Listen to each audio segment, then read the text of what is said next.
These two little birds are so weird. These are the last two from Scruffy and Laurel. And one of them got her foot hooked in the wire. I think it's this little one. And really managed to hurt herself. So she's in here healing. I put her other sibling in here. I had put her out in the big flight cage, but she just laid on the bottom of the cage and did nothing. So I brought her back in to keep her sibling comfortable while she heals from... I don't think she broke the leg. I don't see any sign of constriction wounds, but the whole inside of her thigh is scraped up and bloody. So it'll be a little, you know, a little while before I can put these two out. And now that we have a... I know I have a rat out there. I don't want to put any new babies out there because they're the type that will fly right into the teeth of the rat because they're still learning. So they're going to spend a little more time in here. This is my new guy. I named him, he's from 2016, in which I name birds based on what they look like. And so his name is Steel because he's a gray. And he might even have a dark factor. He's a pretty dark bird. He has a beautiful feather. I mean, beautiful feather. He's not very big underneath all that feather. And he also has something of a splayed leg. You see how his feet are a little bit apart and he's standing more on one than the other? I have a chick from Sprite and Fluffy with a splayed leg, and she's much worse than this, but I didn't notice it when I got him. But the hope is that he will still be able to breed. Because what that means is he had rickets when he was a chick, and he is smaller than he should be. Like the last babies in this, in Laurel and Scruffy's, he's probably a last baby from his litter, or clutch, and didn't get enough food or calcium. So the hope is I'm going to breed him to Kelly, because I think Verde has gone infertile. And I have no idea how old Verde is. He never changed. He was supposed to be a 6 or 8 month old chick when I got him, and he never changed. Whereas others grew and developed, he's exactly the same. So I have a feeling he was older. He was with Hedwig for 2 years, and now he's just acting like females hold no interest for him at all.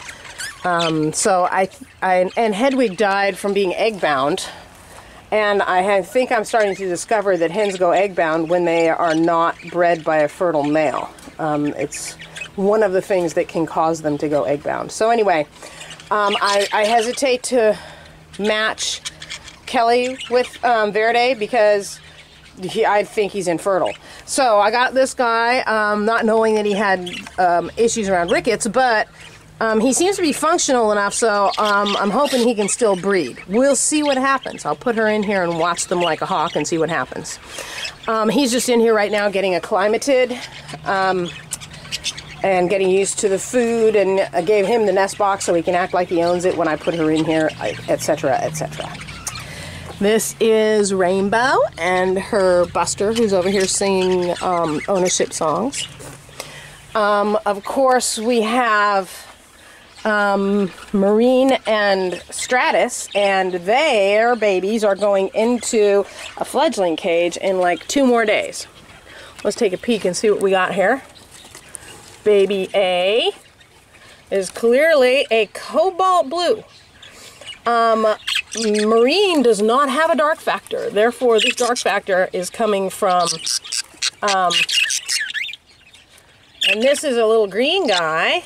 Oh, I'm sorry. Dropped the lid on him. This is a little green guy, and his tail feathers look pretty dark too. Like maybe he's a dark factor. And last baby is clearly white based. So I'm going to guess he'll be blue, but I don't see any blue yet.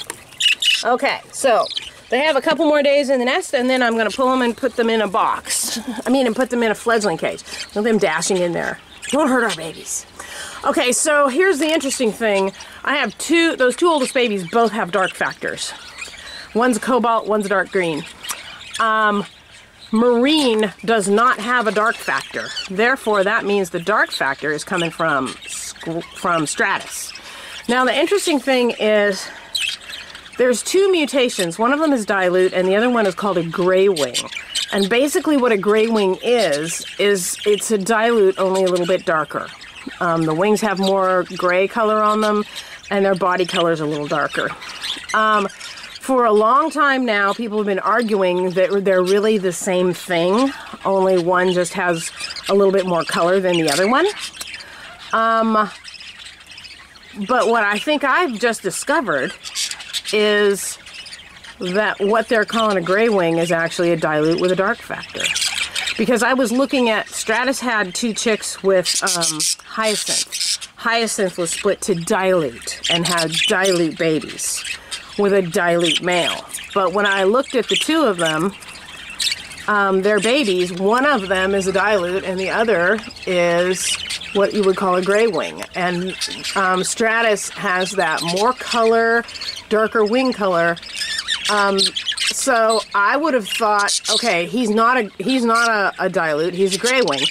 And when you mix the 2 of them, which is one of the reasons people keep saying they're probably just the same mutation, when they mix the 2 of them, you get babies of both kinds. Well, I mixed my gray wing with a normal hen, sky blue, and I got 2 dark factor babies. So, newsflash, is a gray wing simply a dilute with a single dark factor? It's looking very possible. The other thing is, when you get into the hobby, I've asked champion showers with champion dilutes. Is that a dilute or a gray wing? They just kind of shrug at me. So I'm not sure that there really is such a thing as a gray wing. See, there is Marine, and she is a normal sky blue bird that's got an aqua wash because she has a yellow face. So that dilute had to come from him, which might explain why one of his babies with Hyacinth looks like a gray wing while the other looks like a dilute, because one got a dark factor and one didn't.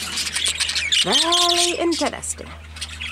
Okay, so I actually I moved, things were getting interrupted for Luscious and Limey because they were over here and Limey discovered Marine and vice versa. And all of his attention was going to his old mate instead of his new one. So I moved them down to this cage and then took them and put them in a big flight for 24 hours just to really scramble it up. And then I brought them back up here, in here, when I brought all the other breeders in here. And now Limey has redirected it. He can't see Marine. He can hear her, and they still talk to each other now and then. But there's a whole lot of other birds in here to discuss things with, too. And they can't see each other. So I think I have solved the problem. And he's definitely showering attention on Luscious now. And these 2, I think, I'm just seeing him feed her. They have been very disconnected. They were taking care of the chicks, but I did not see them hanging around. And what I would see is Stratus down here in the corner of the cage trying to get at Limey because he's trying to drive him away. So I think their relationship had been interrupted as well, and now it's starting to put itself back together again, which is good because they are not done raising babies. Here is Sprite and Fluffy. Fluffy's the one that massacred her babies when I changed the nest box last time. It was quite traumatic for me and for her. I talked to a couple other people about this. I said, okay, so she massacred the babies.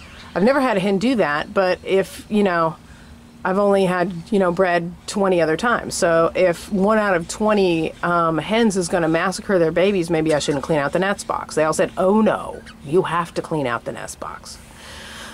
You can't not do that because it just becomes filthy and all kinds of health issues and the whole thing. Which is kind of what I thought too. So a couple of suggestions that I got. First of all, I had quit putting pine shavings in the nest boxes when I first give them to the hens, because they took them all out and it didn't really seem to make a big difference, and got a little lazy. So now I'm putting them back in again, and they said here's the thing with putting shavings in when you first give the box to the bird. If she can find the bottom of the nest box, she will not bother pulling all of the shavings out. She'll still throw out some, but she won't bother throwing them all out. If you put so much shavings in there that she can't find the bottom of the nest box, she will throw them all out. So, okay, we'll start with a little bit of shavings. And I actually had noticed that before. So that they're used to seeing shavings in their box. And another tip was, as she's raising the chicks, just put a little pinch of pine shavings in the corner when you open the box to look at the chicks, so it doesn't touch her chicks. You're just adding to what's there, so that, again, she gets used to seeing pine shavings in her box. And the other thing that I realized is that it really didn't make any sense, because Fluffy and Sprite have raised a baby before, and they didn't attack it and kill it, so that's not her personality. It was the circumstances. And the other thing that I realized is the day before I changed her box out, I moved her cage. They were up here at the top on this side, and I moved it all the way around over to the top on this side. So I disrupted her territory, and she no longer felt that her nest box was in her territory. And then on top of that, I changed out the nest box, and she thought she had been invaded. So I'm going to treat her with kid gloves and take all the little tips that I got, but I'm still going to continue to clean out nest boxes. So I did not put any pine shavings in the bottom of this nest box when I started, because I hadn't had all those conversations yet. So what I just did was I scraped out the poo from the bottom of her box, and so it's all cleaned out. I'm going to leave it like that and add some pine shavings tomorrow. So I'm doing this in stages. But Coco's never had any problem with this, but I'm just being super cautious. So these two are going in the day tomorrow or the next day into a fledgling cage. These guys have like 6 or 7 days to go. But I need this cage because I'm going to bring Breezy in here with the new male I got for her. And she has to be above Bubba so she can't see him, for the same reasons that I had to put Limey underneath his former mate. So I need this cage right here. So I'm not really quite sure what I'm going to do. I may just need to move them. Or maybe I can, well, I can't, because we're going to be up in the 90s again next week. So I was thinking maybe I can just put these two up, because they only have 6 or 7 days to go before they're out of here and into a fledgling cage. But I can't put them up because that's the hot cage, and although we're nice and cool now, next week, midweek, we're going to pop into the high 80s, low 90s. So I don't want anybody in these top cages when that happens. So I'm not quite sure what I'm going to do. I guess I will probably just move them over. I can either move them over here when these guys are gone, or I can leave them where they are and just not bring in Breezy and her new guy, whose name is Bond, and who looks very like Kobe, in 6 or 7 days when these guys are gone. It's getting late in the season, though. As it is, I'm stocking a breeding shed there. These guys are going to be in here through the middle of July, which is some pretty hot times. So I'd kind of not want to wait a whole week, but we'll see. It kind of depends on how it feels, because I am going to be. I did just change her nest box, and I don't want to repeat the mistake I made with Fluffy and Sprite. So we'll see. Look at Sprite's poof on the top of his head. You're getting the bars here. Let me see. See that? He looks like a bad punk rocker or something. Honey, you need to be cleaning up your husband's head there. It's not looking good.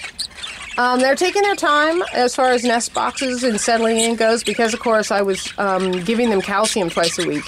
And the hens' blood calcium levels has to stabilize and then begin to climb before they will become interested in breeding.